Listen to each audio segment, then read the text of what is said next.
Spoštovane poslušalke, cenjeni poslušalci, pozdravljeni v oddaji Odar, oddaji o sočasnem gledališču.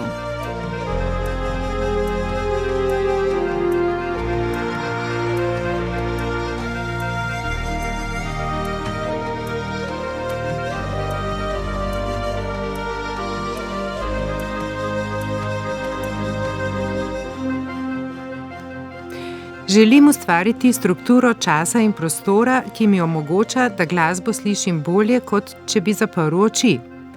S temi besedami se je Robert Wilson, sloviti režiser, ki je v drugi polovici 20. stoletja svojo izvirno gledališko poetiko in širokim vplivom temeljito preoblikoval svetovno gledališko krajino, loteval uprizoritev opernih predlog. Ena izmed teh je tudi Wagnerjeva opera Tristan in Izolda, ki je bila v Slovenskem narodnem gledališču Opera in balet Ljubljana premierno uprizorjena 5. februarja in je v nizu dvotedenskih ponovitev nudila operni in gledališki užitek občinstvu, ki je na prav vseh ponovitvah ljubljansko operno gledališče zapolnilo do zadnjega sedeža. Robert Wilson je 31. julija lani preminil. Prvi del njegovega ustvarjanja v Ljubljani je bil opravljen lani spomladi, njegovo nedokončano delo so minulo jesen in zimo dokončali njegovi sodelavci in soustvarjalci, umetniki iz mednarodnega prostora ter pevci, glasbeniki in drugi umetniški in tehnični sodelavci SNG Opere in baleta Ljubljana. Da bi osvetlili nastanek uprizoritve in podrobneje spoznali načine in procese dela Roberta Wilsona, smo danes v studiu v družbi Tatjane Ažman, dramaturginje Ljubljanske opere, in Dorjana Šilca Petka, režiserja in scenografa, ki je v Watermill centru, umetniškem in raziskovalnem središču, ki ga je v začetku 90. let Robert Wilson ustanovil v New Yorku, preživel nekaj ustvarjalnega časa. Pogovor bomo dopolnili z razmisleki in pričevanji Wilsonovih dolgoletnih sodelavcev, ki so odločilno pripomogli k uprizoritvi opere Tristan in Izolda. Dodajmo še, da je ta nastala v koprodukciji več opernih hiš, in sicer SNG Opera in balet Ljubljana, gledališča La Monnaie v Bruslju, Kraljevega gledališča v Madridu in Vroclavske opere. Pred mikrofonom zdaj pozdravljam Tatjano Ažman in Dorjana Šilca Petka. Dober dan. Dober dan.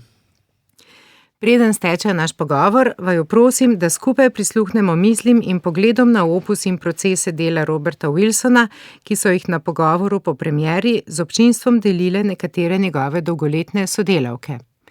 Nikola Pancer je operna režiserka, ki je z Wilsonom sodelovala od poznih 80. let minulega stoletja, tako v opernem kot v dramskem gledališču.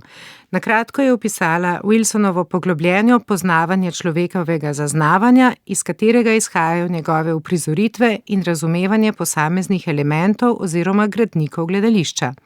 V nadaljevanju je spregovorila tudi o metafizični sporočilnosti predstav Roberta Wilsona, ki upoštevajo popolno svobodo tako umetnikov kot občinstva. Poslušajmo. Well, I would like to talk a little bit about the theater of Bob Wilson, and as you might also Rada bi povedala nekaj besed o gledališču Boba Wilsona, pri čemer gre v prvi vrsti za izkušnjo. On se je svetu približeval na drugačne načine kot drugi ljudje. O tem govori tudi njegova življenjska izkušnja s posvojenim sinom, ki je bil gluhonem. V zgodnjem obdobju je delal z ljudmi, ki so dihali z umetnimi pljuči in so živeli tudi po 30 let v posebnih kovinskih kockah. Z ljudmi je stopal v različne vrste komunikacije, zelo drugačne od običajnih. Zelo so ga zanimale različne izkušnje in želel je dojeti, kako ti ljudje vidijo in kako občutijo svet. In tudi, kako take izkušnje vplivajo na človeka. Prav to v njegovem gledališču lahko vidimo in občutimo. Povezano pa je tudi s časom. Veliko ljudi pravi, da čas v Wilsonovih predstavah teče zelo počasi in da se ne dogaja veliko. Vendar pa prav zaradi tega na dogajanje na odru lahko gledamo drugače. Drugi vidik je njegov način uprizarjanja. Zanj so vsi sestavni deli uprizoritve enako pomembni. Ni najbolj pomembna glasba, ni najpomembnejše besedilo. Vse je enako pomembno. Tu so torej glasba, besedilo, zgodba, kostumi, scenografija, prostor. Vse to skupaj je zanj izjemno pomemben moment. In seveda osvetlitev. Potem je bil in je še vedno zelo znan, po mojem mnenju med gledališkimi ustvarjalci nima primerjave. Vendar pa je pri Wilsonu zanimivo to, da je na vsaki od teh ravni uprizoritve delal neodvisno. Na določeni točki pa so se vse združile. In to ustvarja posebno izkušnjo za gledalce. Njegova misel je bila, da je vselej potrebno dati prostor misli. Pri opernem delu, pri veliko uprizoritvah sem sodelovala, pa še posebej dati prostor glasbi. Njegova druga misel pa je bila, da niti performerjem, niti gledalcem nikoli ni sugeriral, kaj naj si mislijo o tem, kar na odru gledajo. Nikoli ni želel svoje interpretacije ali svojih stališč vsiljevati drugim. Ne, on je ustvaril prostor in nov svet, ki je bil od resničnega drugačen, vendar te je pripeljal do izkušnje, da si videl in občutil več, kot bi lahko doživel pri uprizoritvi v naturalistični maniri. Rekel je, da ljudem nikoli ne smeš govoriti, kako naj občutijo dogajanje ali kako naj občutijo glasbo. To je nekaj, kar doživiš sam ali ne doživiš, ali pa doživiš zelo drugače. Gre za idejo svobode, biti svoboden in imeti prostor za svoje misli in svoje doživetje glasbe. All people think the same, and that's really the idea of a freedom, to be free and have space for your mind and space for the music. Tako na kratko Nikola Pancer, nekaj besed o delu Roberta Wilsona je povedala tudi njegova soscenografka Stephanie Englund. Bob Wilson always liked to work in the set field with people who have some education in architecture. Bob Wilson je vedno rad delal z ljudmi, ki so imeli nekaj znanja z področja arhitekture. Govoril je, da sta v svetu dve črti, ravna in ukrivljena. In je tudi čas. Čas je zanj črta, ki gre iz neskončnosti skozi človeka v neskončnost. To je točno tam, kjer je človek tudi v prostoru, na odru. To, da si na odru in ne na ulici, ustvarja razliko v projekciji in komunikaciji z občinstvom. Kar zadeva gradnjo narativa, so Boba vselej zanimale preproste zgodbe. Vedno je rekel, vse dejanje mi povej v enem stavku.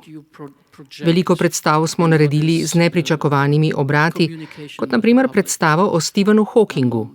Zaznamujejo ga znanost in inteligenca ter premagovanje fizičnih bremen in bolezni. Vendar je Bob Wilson naredil ljubezensko zgodbo. Na tak način je rad pripovedoval preproste zgodbe. Vedno je bil tudi vizualni človek in pogosto me je navdušilo to, kako je nanj vplivalo tisto, kar je videl. Lahko se je peljal s podzemno ali s taksijem ali z letalom ali je hodil po mestu. Pogosto se je zgodilo, da se je tisto nekaj, kar je na svoji poti videl, še isti dan znašlo na vaji na odru. That you find the same day in a rehearsal. Spoštovana Tatjana Ažman, vi ste bili vpleteni v ves ustvarjalni proces od začetnih pogovorov, vaj v studiu in na odru do premiere in še dlje. In tudi danes z nami.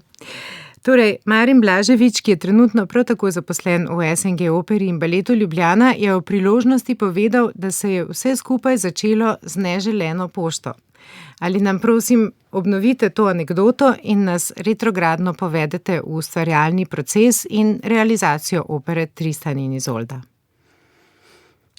To so zelo zanimive zgodbe, kako se neka pošta najde v spamu in kako potem projekt predstava, sodelovanje, v katerem si recimo jaz skozi vsa leta delovanja v operi in baletu nisem niti predstavljala, da se bo zgodilo.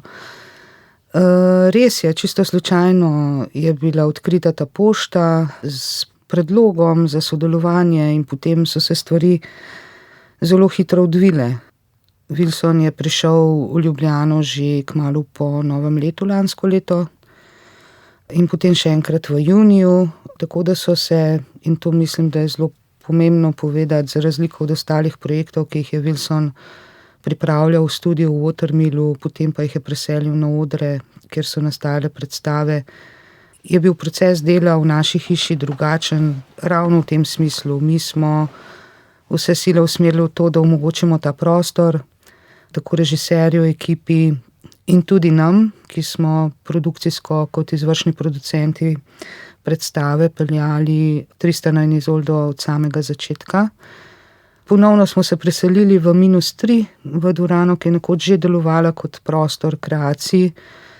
Vmes kar nekaj let pa žal ne in ljubljanska opera se je odločila, da ta prostor rehabilitira in da bo to tisto zavetje, ki ga je Robert Wilson potreboval skupaj s svojo ekipo, da sploh zasnuje celoten projekt. In mislim, da mnogim, tudi gledalcem, recimo iz tujine, ki bolj poznajo Wilsonovo delo in procese dela, v določenem trenutku ni bilo jasno, kako smo mi lahko potem vsi skupaj pogumno sklenili, potem ko se je Robert Wilson poslovil sredi poletja, da bomo lahko s projektom tudi nadaljevali. Namreč ves studijski proces do samega konca, zasnove mizanscene in idej za oblikovanje svetlobe in tudi samo scenografijo in tudi že pozicije pevcev in vse, to je nastalo v ljubljanski operi že dosti preden se je ekipa, kot ste že povedali, preselila na oder v začetku decembra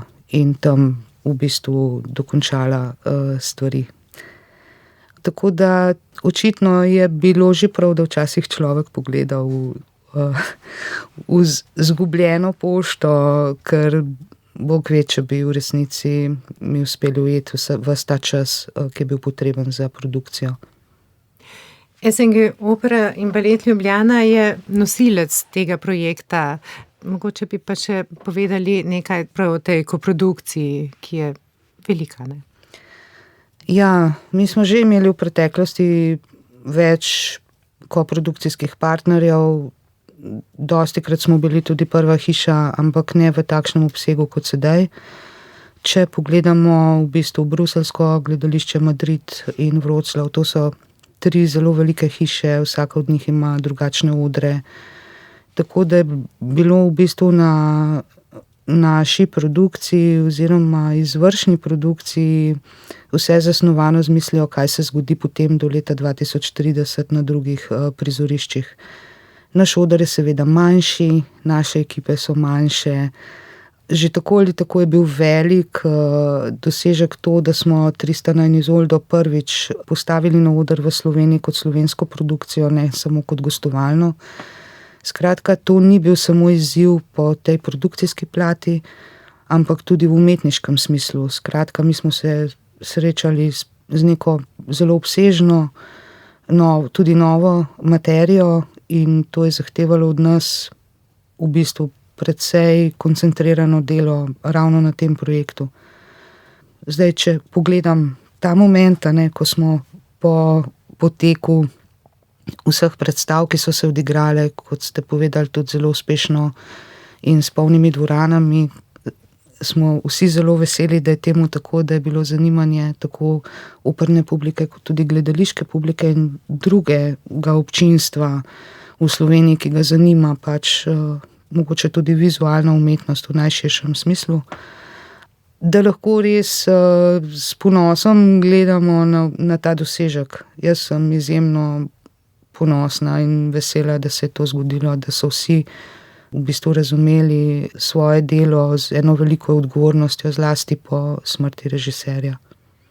In ta sinergija med ekipo, ki je potem dokončala predstavo in nami, je tudi dokaz v bistvu v tej uspešni predstavi se je to tudi nekako izkazalo, ker sicer s popolnim nepoznavanjem tega procesa v samem bistvu verjetno tudi naša hiša ne bi uspela tega do konca pripeljati.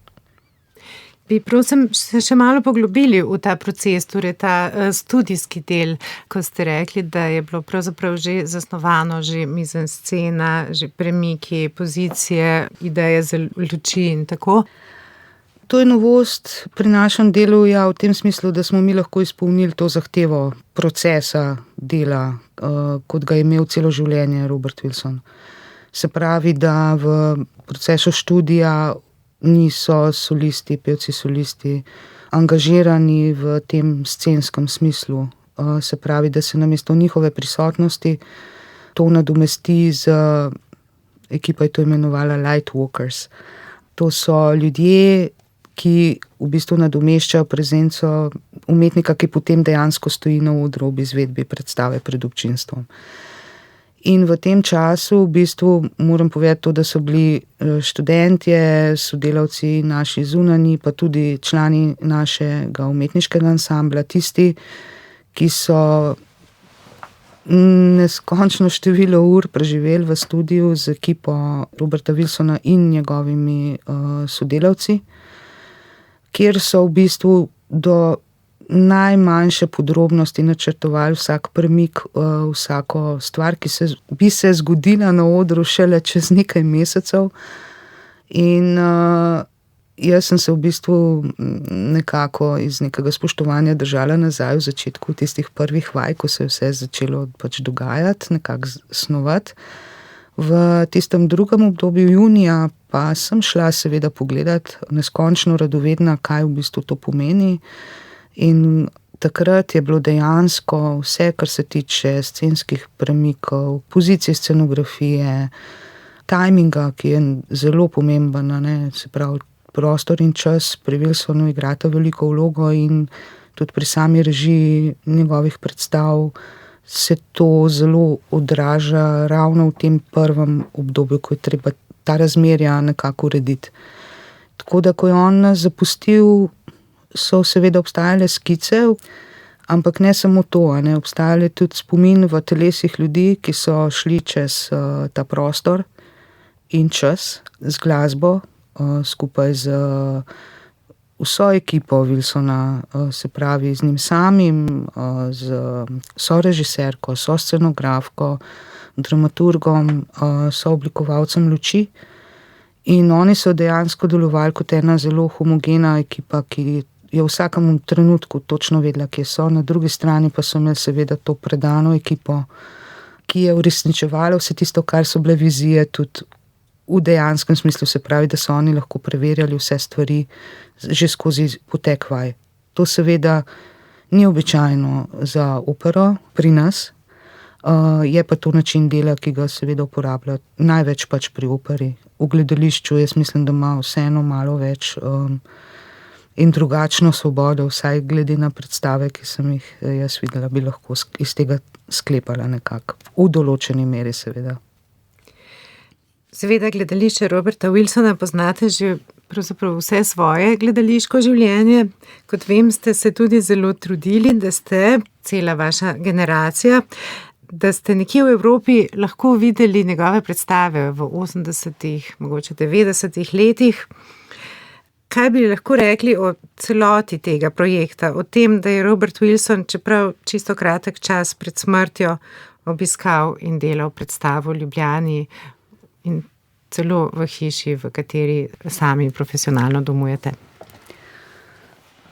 Zelo pozno sem začela razmišljati v bistvu o tem, kaj je estetika Roberta Wilsona še v času, ko sem bila dosti bolj v gledališču, pa sploh na začetku svoje kariere, ko sem nekako v generaciji tudi sošolcev na akademiji, zdaj vidim v bistvu, kaj je bila tista naša končna podoba, ki smo jo videli skozi študij, ne. In res je, v 90-ih letih po tem prehodu iz prejšnje v novo državo ni bilo lahko biti študent, sploh pa ne študent kakšne umetniške smeri, pa še razgledan študent, ne. Tako da, kar smo imeli na razpolago, so bile knjige, kakšni časopisi, daleč od kakšnega interneta, YouTubea, posnetkov, tako da je bila ta dostop do teh informacij zelo omejen. In vem, da kadar je bila prilika za kakšen mednarodni festival, smo se na teh festivalih tudi znašli in si, ne vem, nekako zelo težko privoščili, ampak vendarle, da smo kdaj tudi potovali v tujino in si ogledali te predstave. Skratka, ta nuja, zdaj ko gledam na to, a ne, teh več kot 30 let, ta nuja po tem znanju, po tem vedenju, po občutanju pač umetnosti v tistem momentu najbolj ključne, je bila, ko bi rekla, ena taka dobrodošla radovednost, ne, skozi to smo mi nekako rastli. In ko je prišlo do te informacije, da bo Robert Wilson delal v naši hiši, se mi je zavrtel film nazaj. In vse tisto, kar sem videla, sem nekako popredalčkala, na neko pravo mesto sem dala in kar se pač mene tiče, mi je to zelo pomagalo v bistvu pri komunikaciji tudi z njegovo ekipo. Hvala lepa.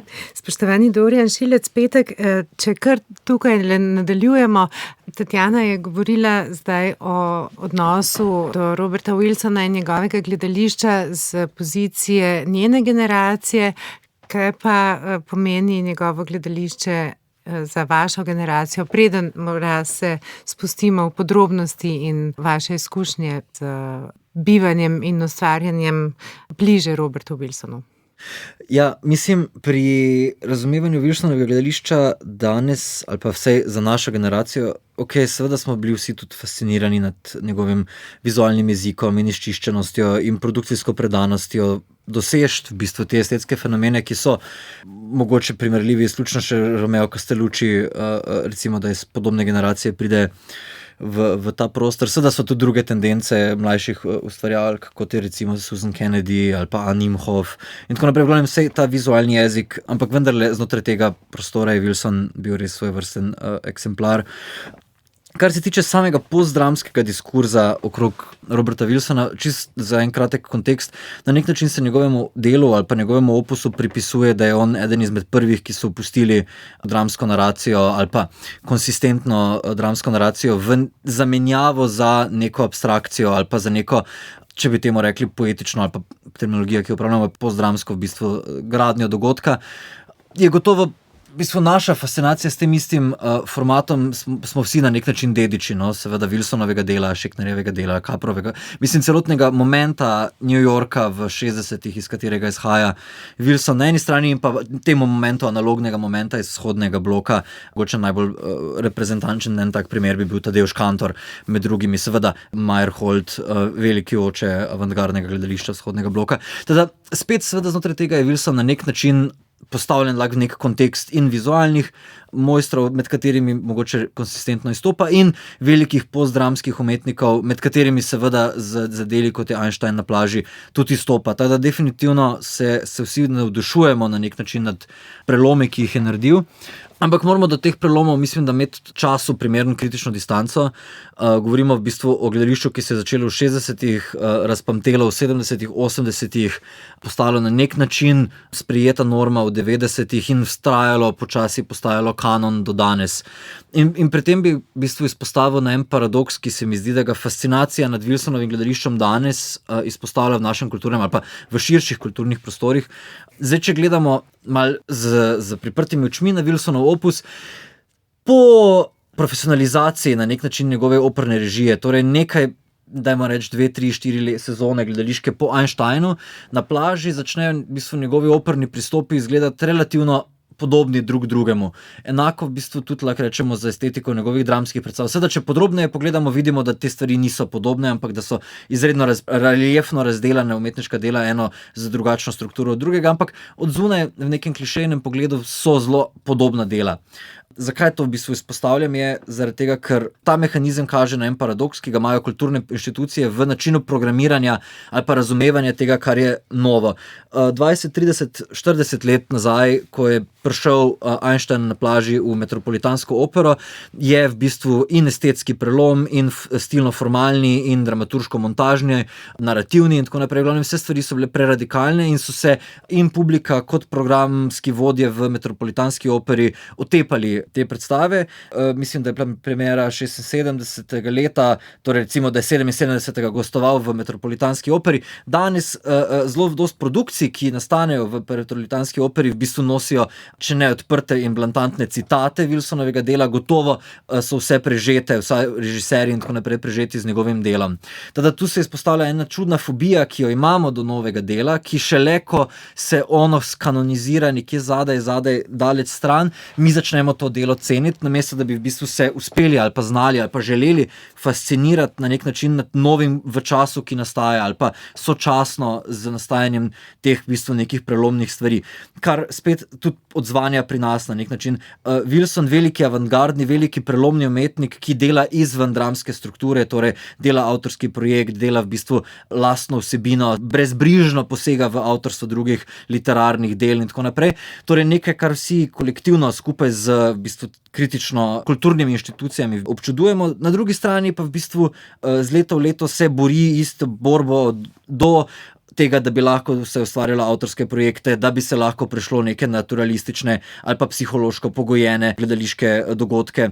In v bistvu ves čas, navkljub temu, da kolektivno se vsi fasciniramo nad Wilsonovim gledališčem, se še vedno vsi borimo s tem, da bi v bistvu normalizirali neke prelome, ki so se začeli v 70-ih z njegovim gledališčem. Tada, tu je en moment, ki, da se vrnem nazaj na izhodično vprašanje, ki nas kot generacija, jaz mislim, da njegovega dela na en zelo skočljiv način se dotika, ker ja, seveda smo vsi fascinirani nad njegovimi prelomnimi momenti, ampak hkrati želimo nadaljevati tam, kjer je Wilson zaključil, ne še vedno v kulturnem prostoru biti v bistvu istih bitk ali pa preopraševati istih na nek način vprašanj. Želeli bi to, kar smo v bistvu od Wilsona se lahko naučili razvijati naprej, ampak prepogosto se zgodi, da v bistvu ni posluha ali pa ni poguma nadaljevati na nek način teh kulturnih prelomov v nekem, seveda govorim, zelo širokem, občem razumevanju dramskega ali pa postdramskega gledališča v slovenskem prostoru. Seveda, druga stvar, ki pa mislim, da jo treba izpostaviti pri tem, kaj je v bistvu fascinantno pri Wilsonovem opusu,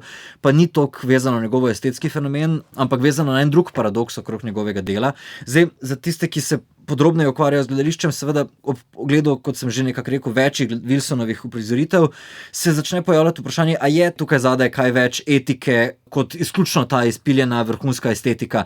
In neka teza, ki jo jaz zdaj po njegovi smrti poskušam v bistvu artikulirati sam pri sebi, s tem, ko pregledujem ali pa prebiram v bistvu njegovo delo in njegov opus, je, da gre za eno v bistvu globjo etično pozicijo. Stephanie, mislim, da sem prav jel izseku predtem, govori o iskanju ene svobode gledalca, svobode umetnika, kjer v bistvu ni več te neke vertikalne avtoritete, ki jo odraža režiser in njegovo tolmačenje sveta, ampak gre za neko drugo modalnost ali pa neko drugi način razmišljanja o svetu, katerega osrednji pojem je svoboda. Jaz mislim, da je treba to svobodo kanec ločiti od izrazito ameriško, med 20. stoletju ameriškega konteksta, v katerem svoboda lahko zelo hitro začne zveneti kot v bistvu nasilje nad drugimi. Mislim, da pri Wilsonovem iskanju svobode gre za nekaj, kar je resnično iskanje svobode. Sam za kontekst te izjave v Wilsonovem opusu je treba razumeti v bistvu iz 3 momentov njegovo ustvarjanje, je moje mnenje. Wilson je bil rojen v mestecu Waco v Teksasu, ki leži v sami centru države, v bistvu sredi ničesar. En je izredno izoliran, dajmo temu reči, tudi konzervativen, tudi njegova družina je v bistvu izredno konzervativna družina, tradicionalna družina in tudi kraj se pač poslužuje tradicionalnih vrednot in tako naprej. In Wilson se je na nek način ves čas spopadal z soočenjem tega, kako se počutiti doma v svetu, če ti sam nisi sprejet zaradi tega, kdo si in kakšna so tvoje prepričanja in dejanja v svetu v nekih osnovnih celicah, kot je prva primarna skupnost, torej družina ali pa neka širša skupnost, kraj, v katerem si odraščal. In zaradi tega se v bistvu iz tega atipičnega v bistvu situacioniranja znotraj te skupnosti se Wilson na nek način poda na eno epopejo iskanja v bistvu lastnih skupnosti, ki jo seveda udejanja na nek skoraj klišejski način, s tem, da se preseli v New York v 60-ih, začne študirati arhitekturo, postane del ameriške nove avantgarde, najame loft par ulic stran od Warholovega lofta. V glavnem začne živeti celotno to umetniško bohemsko življenje in znotraj tega išče neki izraz skupnosti na eni strani in izraz svobode, torej ne individualizma, ampak svobode biti kdor sem, biti kakršen sem, znotraj v bistvu skupnosti, ki me je pripravljena sprejeti takšnega, kot sem. To je ena anekdota, ki se v njegovem opusu pogosto vrača, je, da je v bistvu Wilson trpel za močno govorno napako, ki je izhajala v bistvu ravno zaradi te alienacije od družbe, zaradi te v bistvu anksioznosti, ki jo je čutil nad svojo, temu reči, specifičnostjo v družbenem prostoru, in kako je plesalka in plesna terapeutka Bert Hoffman mu preko plesnih vaj pomagala sprostiti to hibo govorno, ki ga je potem posledično mu je pomagala se emancipirati v prostor in družbo, v kateri je odraščal bolje, ker je bolje uspel komunicirati s svetom.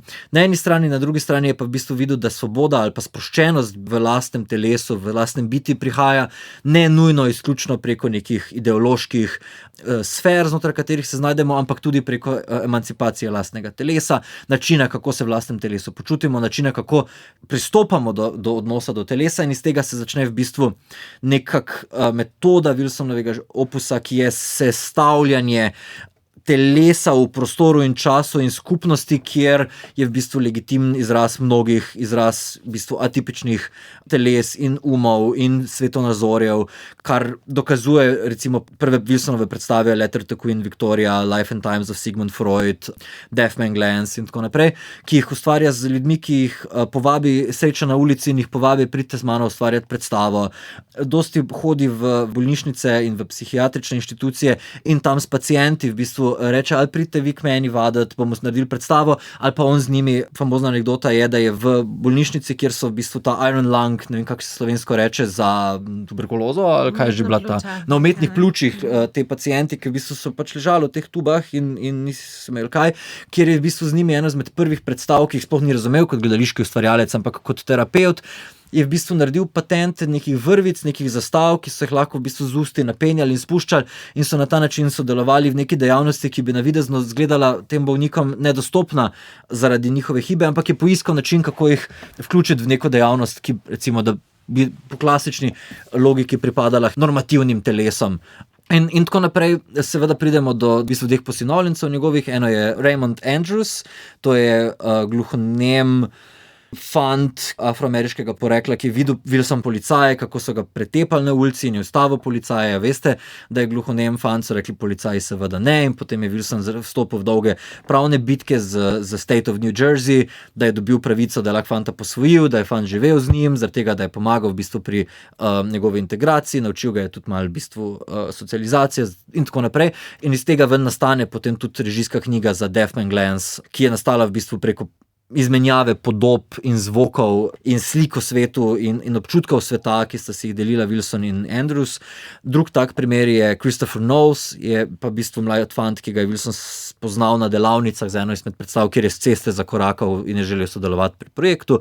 Christopher Knowles je na spektru avtizma in je v bistvu Wilsona podobno zanimal kot nekdo, ki bi lahko v bistvu z njim sobivala, poiskali skupaj neko obliko bivanja, ki spet ni normativna, ampak sprejme, je čim bolj odprta do nekih atipičnih načinov bivanja v svetu, in Christopher Knowles postane pomemben sodelavec pri veliki večini Wilsonovih predstav, kot tekstopisec, kot performer in tako naprej. Tada iz vsega tega se na nek način začne izkazovati neka druga stvar, ki mislim, da če se vrnem na samo izhodišče, nam kot generaciji lahko pri Wilsonu pomeni, je v bistvu način, kako ti kot umetnik ali pa kot gledališki ustvarjalec vstopaš v svet, ki ni izključno v interpretaciji kanona ali pa izključno v tem, kako mi zdaj razumemo naš družben moment v njegovem načinu, kako on komunicira z neko drugo epoho, iz katere prejepamo neke sledi zapisane kot neke literarne indice in tako naprej, ampak kako se mi v bistvu udejstvujemo dan na dnevno kot neki etični subjekti do soljudi, do naših soustvarjalcev, do občinstva, kako v bistvu mi okrog gledališča kot medija ali pa ravno skozi gledališče kot medij, ki združuje, v bistvu, dajmo temu reči, neke momente množice, udejstvujemo nekatere momente družbene emancipacije, ali so to nenormativna telesa, ali so to neke radikalne družbene politike, ali je to neka pozornost na nek zelo specifičen in konkretno in pereč problem. Kakorkoli je ta modalnost, Wilson nas v bistvu, ali pa zapuščina Wilsonovega opusa nas nek način nas opozarja, da estetike, ki se jih poslužujemo, lahko, če tudi so visoko izpiljene in visoko estetizirane, lahko črpajo v bistvu iz nekega etičnega momenta iskanja bivanja v svetu, ki mogoče ni normativen ali pa ni konformističen. In se mi zdi, da je tu en močen spomenik Wilson gledališkemu režiserju, ko se vprašamo, kaj ostane v tem efemernem mediju. Predstave nehajo igrati, fotografije čez časoma zaradi razvoja tehnologije v bistvu nehajo izgledati tako impresivno, kot so izgledale, ko smo naredili predstavo. Na nek način najpomembnejša zapuščina, vse mene uči gledati legacy, torej zapuščino, ki se razvija okrog Wilsonovega življenja po njegovi smrti, je v bistvu etično vprašanje, kaj je predstavljal za svojo skupnost ustvarjalcev in širšo mednarodno skupnost ustvarjalcev, ki so se od njega navdihovali, Wilson ali katerikoli režiser kot umetnik. Se mi zdi, da ta figura kot je Wilson nekaj v tej maniri razkriva. No? Odlično ste razložili svoje poglede na njegovo delo in me zanima, če lahko od tu nadaljujete tudi vašo pripoved o Watermill centru. Bi rekla, da glede na te vaše zaključke, verjetno tudi se tam odražajo vse te modalnosti, o katerih ste govorili. Ja, zato sem si vzel malo več časa dati kontekst za to etično stvar, da lahko zdaj hitreje odgovorim. Ker vzemite si čas. V bistvu Watermill Center je na nek način Wilsonova magnum opus Wilsonovih aspiracij.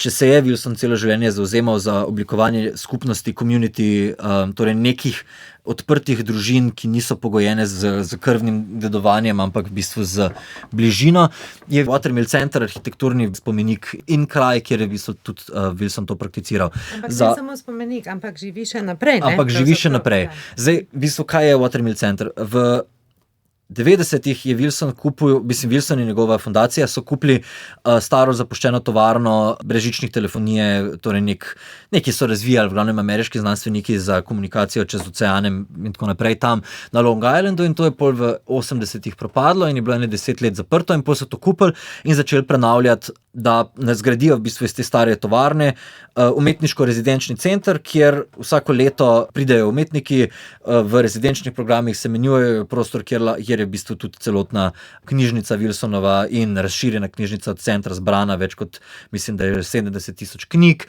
ogromen umetniški laboratorij, ki združuje prostore za delo, za študij, za vaje, za sobivanje, skupna kuhna, skupna jedilnica in ogromno umetniških artefaktov, ki jih je Wilson nabral preko svojega življenja. Torej en tak hibriden prostor med bivalnim prostorom, izobraževalnim prostorom, umetniškim ateljejem in v bistvu galerijo sodobne oziroma v bistvu vseh umetnosti. Teda je en tak v bistvu prostor, ki se izogiba klasifikaciji, ki še kar deluje in deluje v bistvu po principu tega, da čez leto nudi rezidenčni prostor umetnikom.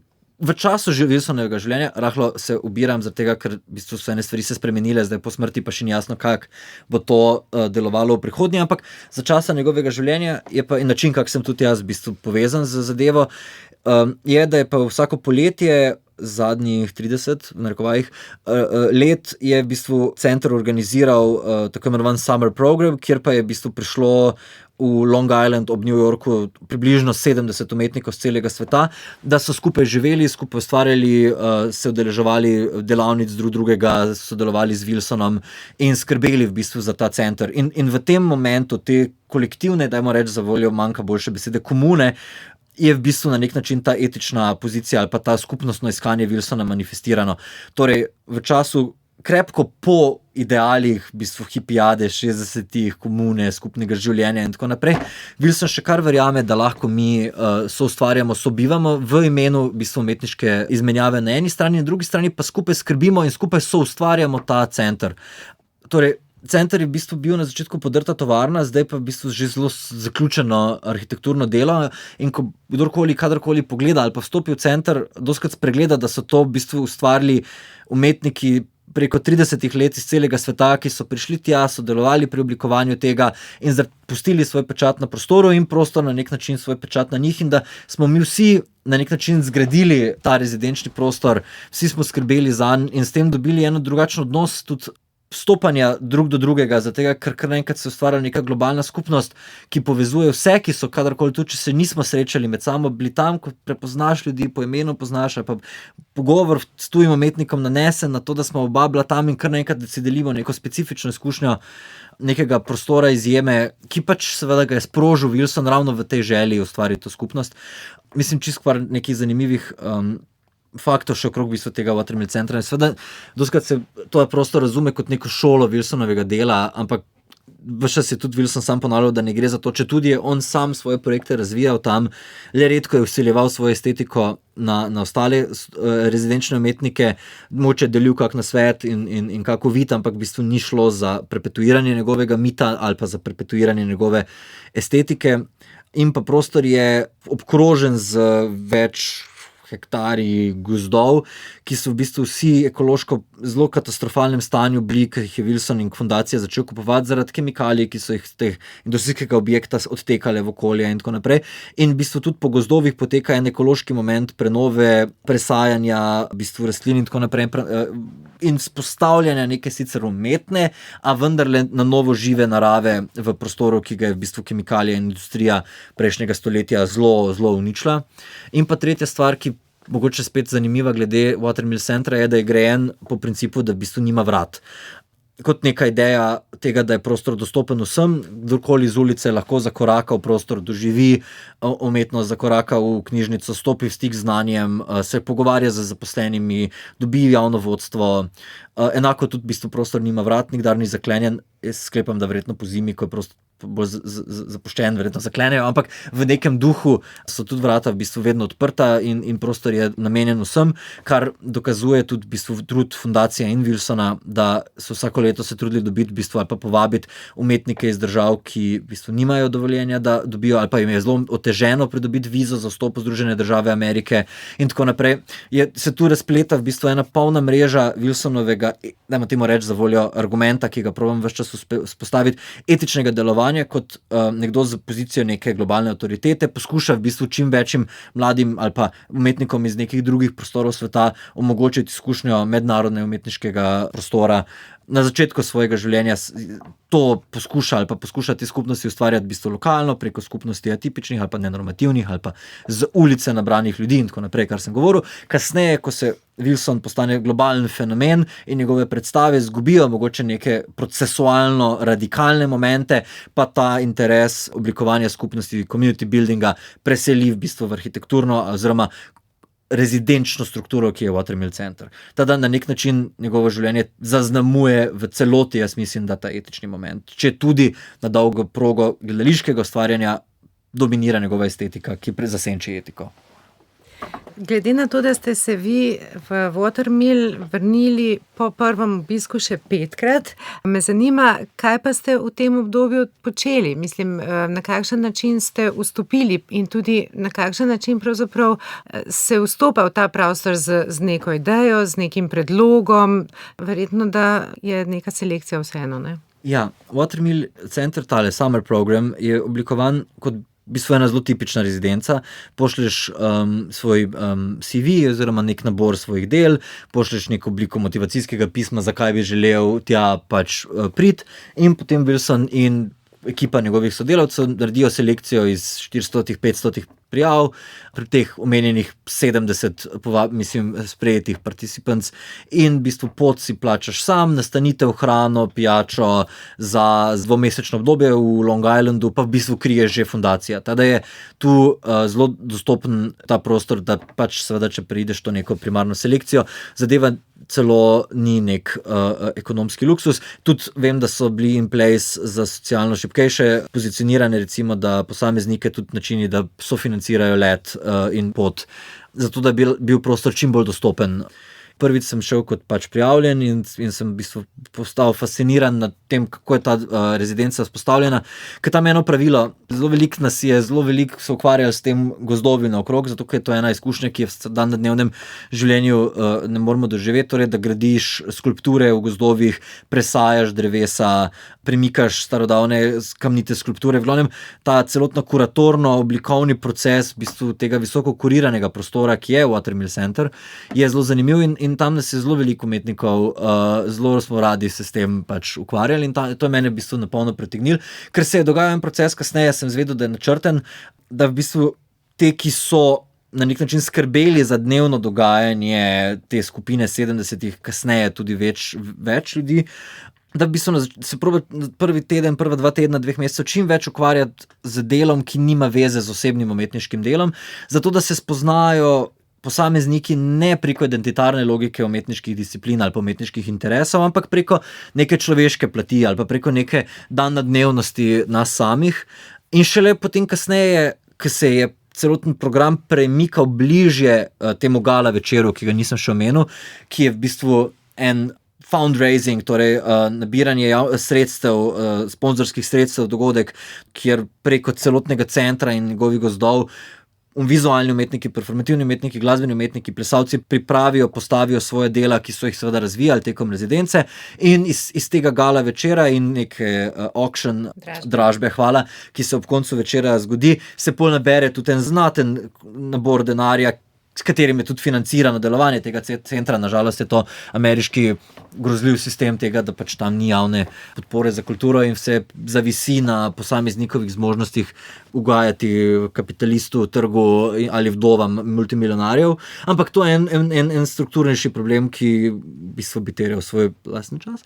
Tada ja, no in pač v bistvu počasi bliže je bilo tej gala večeru, bliže se v bistvu tej premieri teh umetniških del, ki smo jih razvijali tekom rezidence, bližala časovnica, več je bilo fokusa na tem, kaj kdo tudi dela kot umetnik. To seveda nikoli ni bil izražen nek sistem, ampak nek implicitna, pa nek skoraj nevede potekajoč občutek, zato da smo se polkar naenkrat si ugotovil, da si se zbližal ali pa spoprijateljil z nekimi umetniki, s katerimi se ne bi nikoli strinjal ali pa nikoli našel ali pa nikoli razumel v svoji lastni praksi.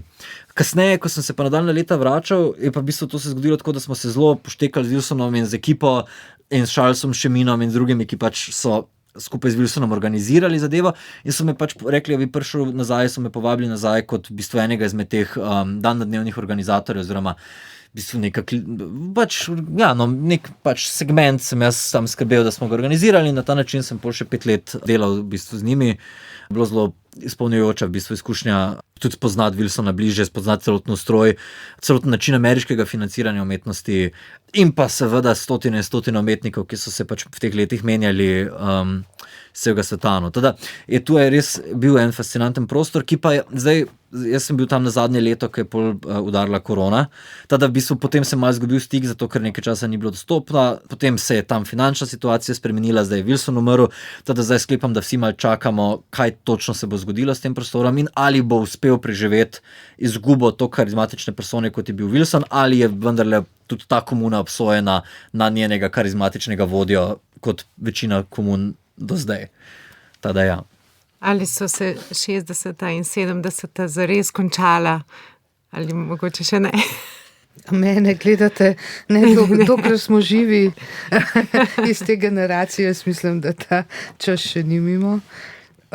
Je pa zelo zanimivo mi poslušati v bistvu Dorjana in v bistvu tudi tako ena takih redkih priložnosti v našem prostoru kulturnem, da lahko nekdo tako poglobljeno in na podlagi tudi nekega, jaz verjamem, trdega dela, ki ga je sam vložil v svoje bivanje tam, ker rezidence niso enostavna stvar, ne.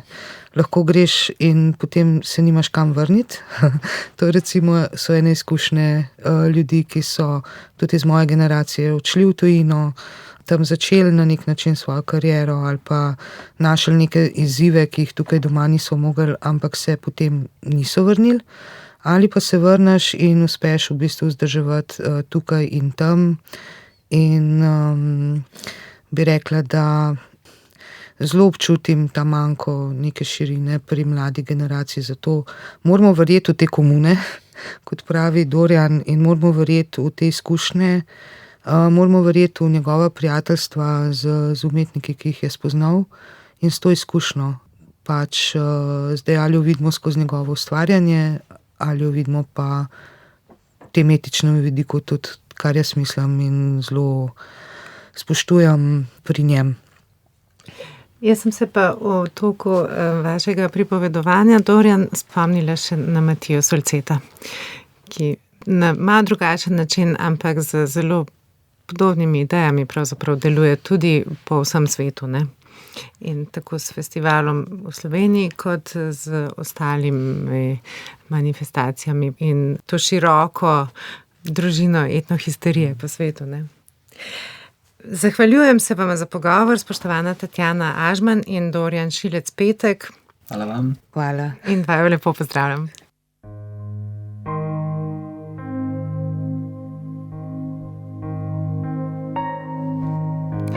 Spoštovani poslušalci in poslušalke, to je bil Oder, oddaja o sočasnem gledališču.